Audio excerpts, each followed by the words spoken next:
Good evening. Did you see it? That's what a lot of folks were saying this morning after last night's Republican debate spectacle, as if it was something not to be missed. 24 million viewers tuned in for the most watched primary debate in history.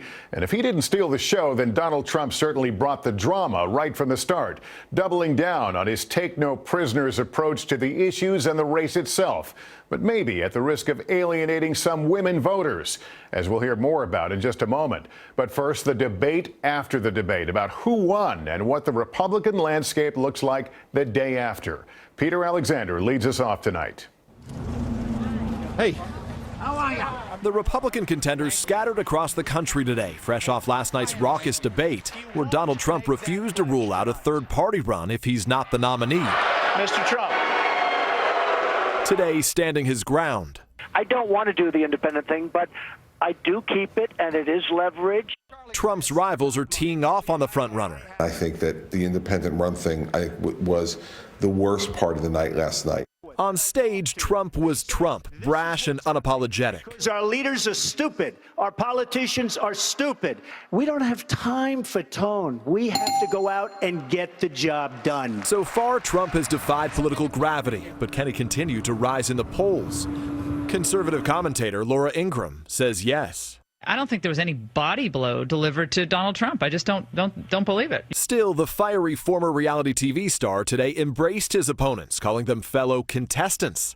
This photo taken before the main event. I thought Marco was terrific. Walker, good guy. Carson, terrific guy. And I got to know Jeb Bush really for the first time, and he was a terrific guy. Among the night's winners, analysts say Marco Rubio. I think God has blessed us. He's blessed the Republican Party with some very good candidates. The Democrats can't even find one. And Ohio Governor John Kasich, who showed compassion in explaining his opposition to same-sex marriage. So if one of my daughters happened to be that, of course I would love them and I would accept them. Two of the leading Republicans at times seemed more like afterthoughts.